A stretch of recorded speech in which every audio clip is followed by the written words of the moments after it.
বিসমিল্লাহির রহমানির রহিম। সম্মানিত সুধী, আসসালামু আলাইকুম। আশা করছি আপনারা সবাই ভালো আছেন। সবাইকে আমাদের YouTube channel VAT and tax স্কুলের পক্ষ থেকে আন্তরিক শুভেচ্ছা এবং অভিনন্দন। সম্মানিত সুধী, আজকের ভিডিওতে আমরা দেখার চেষ্টা করব বেতন খাতে আয়, এফডিআর এর মুনাফা, ডিপিএস এর মুনাফা এবং সঞ্চয়পত্রের মুনাফা থাকলে আয়কর কীভাবে হিসাবায়ন করবেন ইনকাম ট্যাক্স অ্যাক্ট 2023 এবং ফিনান্স অ্যাক্ট 2023 অনুযায়ী। কারণ আপনারা জেনে থাকবেন নতুন আয়কর আইন 2023 আসছে এবং ফিনান্স অ্যাক্টেও অনেক পরিবর্তনগুলো আসছে। তাহলে এই নতুন আয়কর আইন অনুযায়ী আমরা বেতন খাতে আয়, এফডিআর এর মুনাফা, ডিপিএস এর মুনাফা, সঞ্চয়পত্রের যদি মুনাফা থাকে তাহলে আমরা কিভাবে আয়কর হিসাবভুক্ত করব। এ ধরনের অনেকগুলো কোশ্চেন অনেকে বলতেছিলেন যে সঞ্চয়পত্রের আয় থাকলে বা সঞ্চয়পত্রের মুনাফা থাকলে কিভাবে দেখাবো, বেতন খাতের আয় থাকলে কিভাবে ট্যাক্সের ক্যালকুলেশন করবো, এই ধরনের অনেকগুলো কোশ্চেন করতেছেন। তাদেরকে উদ্দেশ্য করে আজকের ভিডিওটি করা। তাই ভিডিওটি না টেনে শুরু থেকে শেষ পর্যন্ত দেখুন, আশা করি বিষয়টুকু ক্লিয়ার হয়ে যাওয়ার কথা। পুরো বিষয়টুকু আমরা ক্লিয়ার করার চেষ্টা করব ছোট্ট একটা উদাহরণ দিয়ে, যাতে আপনাদের বিষয়টা ক্লিয়ার হয়ে যায়। তাহলে চলুন দেখে নেওয়া যাক। সম্মানিত সুধী, দেখতে পাচ্ছেন এখানে আমরা কয়েকটা হেডের একটা উদাহরণ দিয়ে দেখানোর চেষ্টা করেছি। সেটা হলো ইনকাম ফ্রম স্যালারি, গ্রস হলো 12 লক্ষ টাকা, ইনকাম ফ্রম ইন্টারেস্ট অন সঞ্চয়পত্র হলো 50,000 টাকা, ইনকাম ফ্রম এফডিআর ইন্টারেস্ট হলো 35,000 টাকা, ডিপিএস ইন্টারেস্ট ইনকাম 25,000 টাকা। আমরা ডিপিএস করেছি ওই বছরে, অর্থাৎ ডিপিএস খাতে বিনিয়োগ করা আছে আমাদের কত, এই হলো 1,20,000 টাকা। সঞ্চয়পত্রে ইনভেস্ট করেছি আমরা কত ওই বছরে, এই হলো 50,000 টাকা। জাস্ট একটা উদাহরণ তৈরি করা হয়েছে, আপনারা জাস্ট একটু বোঝার চেষ্টা করেন। বিষয়গুলো অ্যামাউন্ট কম বেশি মোরালেস হতেই পারে, আমি জাস্ট ক্লিয়ার করার চেষ্টা করছি। যে স্যালারি সেই স্যালারি ইনকামে আপনার 5,000 টাকা ট্যাক্স কেটেছে, সঞ্চয়পত্রের ইন্টারেস্টের ইনকামের এগেনস্টে 10% হারে ট্যাক্স কেটেছে 5,000 টাকা, এফডিআর ইন্টারেস্ট ইনকামের এগেনস্টে ট্যাক্স কেটেছে 10% 3500 টাকা, ডিপিএস ইন্টারেস্টের ইনকামের এগেনস্টে ট্যাক্স কেটেছে 2500 টাকা। এখন ট্যাক্সের ক্যালকুলেশন কীভাবে করব? তাহলে প্রথমে আমাকে ক্যালকুলেশন করতে হবে ট্যাক্সেবল ইনকাম। তাহলে ট্যাক্সেবল ইনকাম মূল কথা হলো ইনকাম ফ্রম এমপ্লয়মেন্ট, যেটা আগে ছিল ইনকাম ফ্রম স্যালারি, সেটা নতুন আইনে 2023-এ বলা হয়েছে income from employment, under section কত 32।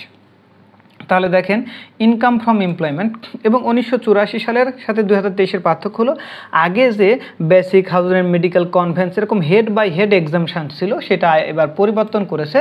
এক্সামশানের বিষয়টুকু আমরা ক্লিয়ার করব। তাহলে আমাদের ইনকাম ফ্রম এমপ্লয়মেন্টে গ্রস কত 12 লক্ষ টাকা। এখান থেকে এক্সামশানের বিষয়টা ক্লিয়ার করেছে দুইটা ওয়েতে। এক্সামশান হলো 1/3 অফ কত আপনার ট্যাক্সেবল ইনকাম, মানে গ্রস ইনকাম। তাহলে কি 1/3 কত আপনার 12 লক্ষ টাকার 1/3 কত 4 লক্ষ টাকা, অর ম্যাক্সিমাম 4.5 লক্ষ টাকা, হুইচ এভার ইজ লোয়ার। এই দুইটার মধ্যে সবচেয়ে ছোটো সেটা আপনার এক্সামশান। তাহলে কত হলো 4 লক্ষ টাকা আপনার এক্সামশান। তাহলে আপনার টোটাল ইনকাম কত 12 লাখ, এর মধ্যে থেকে এক্সামশান কত 4 লাখ। তাহলে আপনার ট্যাক্সেবল ইনকাম ফ্রম এমপ্লয়মেন্ট কত হবে 8 লাখ। আশা করছি এটা বুঝতে পারছেন, সমস্যা হওয়ার কথা না। ওকে, স্যালারি খাতে এইভাবে ইনকাম করবেন, টোটাল ইনকাম যা হবে সেখান থেকে এক্সামশানটুকু 1/3 আর 4.5 lakh which ever is lower বাদ দিয়ে যেটা হবে সেটা ট্যাক্সেবল ইনকাম ফ্রম এমপ্লয়মেন্ট। ওকে, দ্বিতীয়ত যাই income from financial asset under section 62। Financial asset থেকে যে ইনকাম হবে সেটা এই হেডে আসবে। তাহলে এই হেডে কী কী আসতে পারে? এই হেডে আমরা অনেকগুলো বিষয়গুলো ক্লিয়ার করার চেষ্টা করেছি যে ইনকাম ফ্রম ফিনান্সিয়াল অ্যাসেট হেডে কী কী আসবে। তবে এইখানে যে উদাহরণ দিয়েছি 3টা, সেটা হলো ইনকাম ফ্রম ইন্টারেস্ট অন সঞ্চয়পত্র, এফডিআর ইন্টারেস্ট, ডিপিএস ইন্টারেস্ট, বা ব্যাংকে যদি কোনো জমা থাকে জমা টাকার উপর যে ইন্টারেস্ট পাবেন সবগুলো ইনকাম ফ্রম ফিনান্সিয়াল অ্যাসেটে চলে আসবে।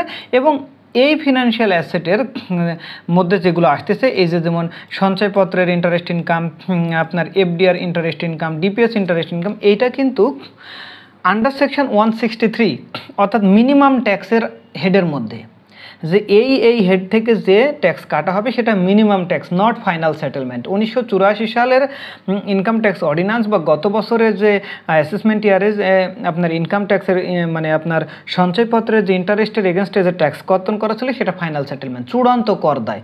এটা কিন্তু এখন চূড়ান্ত কর দেয় নেই, এটা কিন্তু মিনিমাম ট্যাক্স হয়ে গেছে। তাহলে কি আমাকে রেগুলার রেটে ট্যাক্সের ক্যালকুলেশন করতে হবে। আগে আমরা ট্যাক্সেবল ইনকাম ক্যালকুলেশন করি।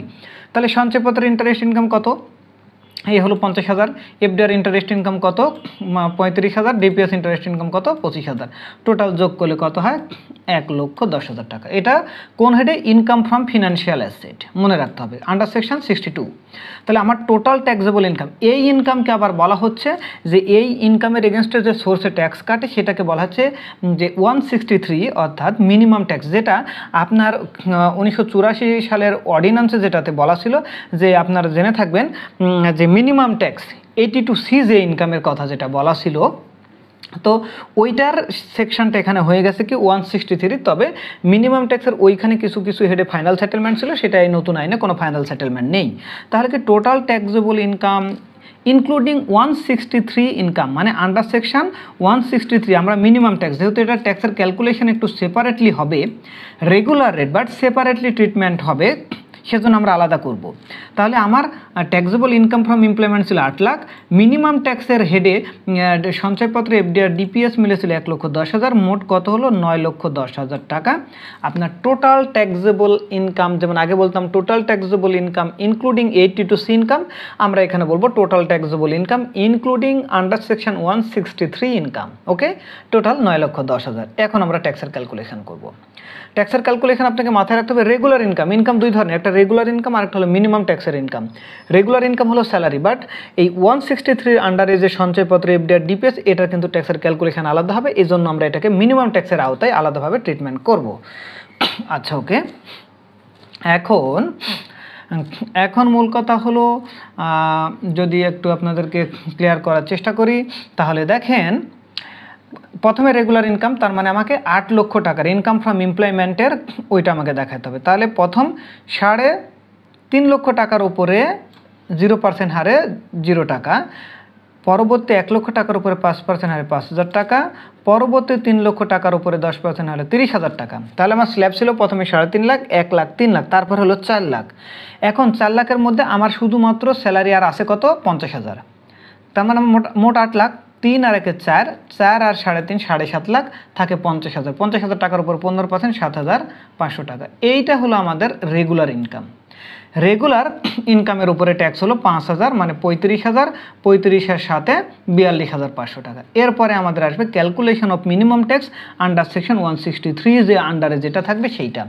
এখন মনে রাখতে হবে 4 লক্ষ পরের স্ল্যাব কত, 3 লক্ষের পরে কত 4 লক্ষ টাকা। 4 লক্ষ টাকার মধ্যে অলরেডি কাভার করেছে কত 50,000 টাকা কাভার করেছে, বাকি থাকে কত আরও 3.5 লাখ টাকা, 15% স্ল্যাবে থাকবে। কিন্তু আমার এই মিনিমাম ট্যাক্সের ইনকাম কত 1,10,000 টাকা। তাহলে 1,10,000 টাকার উপরে কোন পার্সেন্টেজের রেগুলার 15% স্ল্যাব, সেইটা মানে রেগুলার ইনকামের আগে ট্যাক্সের ক্যালকুলেশন হবে, তারপরে মিনিমাম ট্যাক্স ওই স্ল্যাবে। এটা যদি 4.5 লক্ষ টাকা ক্রস করে 20%-এ চলে যেত, তাহলে এটা 20% হয়ে যেত। তাহলে 1,10,000 টাকার উপরে 15% স্ল্যাবে কত 16,500 টাকা। আশা করছি বিষয়টা ক্লিয়ার হওয়ার কথা। তাহলে কি এইখানে মিনিমাম ট্যাক্স কত, আপনার রেগুলার রেটে ক্যালকুলেশন করবেন কত 1,10,000 টাকার উপরে 15% কত 16,500 টাকা। ওর আপনার সোর্সে কাটা আছে কত টাকা, সেটাও কিন্তু মাথায় রাখতে হবে। সোর্সে কাটা আছে কত, সঞ্চয়পত্রের 5,000, এফডিআর ইন্টারেস্টের 3,500, ডিপিএসের আছে 2,500, তার মানে কত হলো আপনার হলো 6,000 আর 5,000 কত 11,000। এখানে দুইটা বিষয়, আপনি যখন 163 ট্যাক্স ক্যালকুলেশন করবেন, সেখানে কিন্তু 163 সাবসেকশন, সম্ভবত আমি যদি আপনাদেরকে একটু শেয়ার করার চেষ্টা করি, আগের ভিডিওতে আমরা দেখানোর চেষ্টা করেছিলাম 163 আপনার সাবসেকশন ঘতে কিন্তু খুব সুন্দরভাবে বলা ছিল যে এটার আলাদাভাবে ক্যালকুলেশন করতে হবে, এবং সেটা মিনিমাম ট্যাক্স কী হবে, অর্থাৎ ওইটা রেগুলার রেট আর হলো উৎসে যে কাটা আছে, উৎসে যে কত নেই দুইটার মধ্যে হায়ার। তাহলে উৎসে কাটা আছে কত, উৎসে কাটা আছে 5,000 আর 6,000 11,000, বাট আমরা ক্যালকুলেশন করে দেখলাম কত 16,500, জাস্ট আমরা দেখিয়েছি। তাহলে 16,500 আর 11,000 হুইচ ভারিজ হায়ার, তার মানে কত 16,500।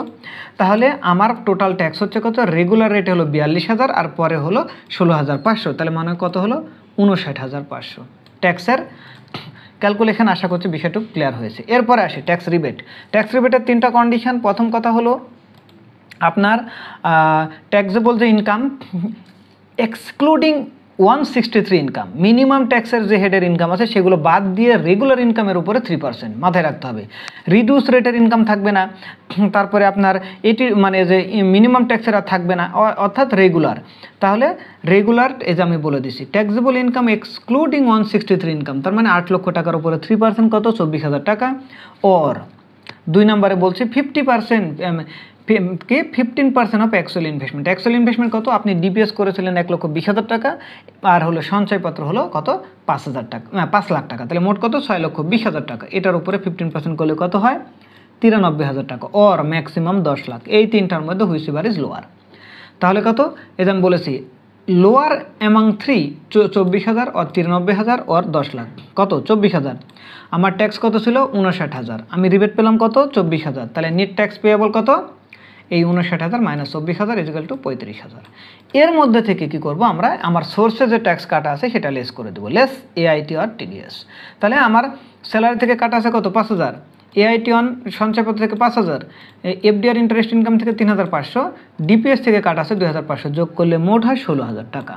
তাহলে net payable amount paid with return under section 173, অর্থাৎ আপনি রিটার্ন 30 নভেম্বরের মধ্যে রিটার্ন জমা দিলে আপনাকে এই 19,000 টাকা জমা দিয়ে রিটার্ন দিতে হবে, অর্থাৎ 173-তে। কিন্তু যদি এই ট্যাক্স পিরিয়ডের মধ্যে জমা না দিতে পারেন, 30 নভেম্বরের মধ্যে জমা দিতে না পারেন, তাহলে 4% হারে প্রতি মাসে 4% হারে অতিরিক্ত আপনাকে পে করতে হবে। এই 19,000 টাকার সাথে অতিরিক্ত আরও 4% যোগ হয়ে যাবে। এই বিষয়টুকু আশা করছি আপনাদের ক্লিয়ার হয়ে যাওয়ার কথা। সম্মানিত সুধী, আপনারা বারবার বলতেছিলেন যে সঞ্চয়পত্রের ইন্টারেস্ট, এফডিআর ইন্টারেস্ট, মুনাফা, বেতন খাতে এরকম এই ধরনের ইনকাম থাকলে কিভাবে ট্যাক্সের ক্যালকুলেশন করবে, বিষয়টাকে একটু ক্লিয়ার করেন। যারা কোশ্চেন করেছিলেন বা এই ধরনের ভিডিও চাচ্ছিলেন তাদেরকে উদ্দেশ্য করে ভিডিওটি করা। তো আশা করছি বিষয়টুকু ক্লিয়ার হয়ে যাওয়ার কথা। সম্মানিত সুধী, যদি ভিডিওটি ভালো লেগে থাকে অবশ্যই লাইক দিবেন, কমেন্ট করবেন, এবং যারা এখনও আমার চ্যানেলের সদস্য হন নাই তারা অবশ্যই যারা নতুন তারা অবশ্যই আমার চ্যানেলকে সাবস্ক্রাইব করবেন। কারণ আমাদের এই চ্যানেলটি যারা যে ভ্যাটের প্রিপারেশান নিতে চাচ্ছেন, অর্থাৎ ভ্যাট কনসালটেন্ট প্লাস হলো ইনকাম ট্যাক্সের টিআরপি ট্যাক্স রিটার্ন প্রিপেয়ারার অথবা ইনকাম ট্যাক্স প্র্যাকটিশনার, তারা এই চ্যানেলকে সাবস্ক্রাইব করলে আশা করছি অনেক বিষয়গুলো ক্লিয়ার হয়ে যাবেন এবং প্রিপারেশানটা মোটামুটি হতে থাকবে। যাই হোক, সম্মানিত শুধু কথা বাড়াবো না, আজকে এ পর্যন্তই। সবাই ভালো থাকবেন, সুস্থ থাকবেন। আসসালামু আলাইকুম।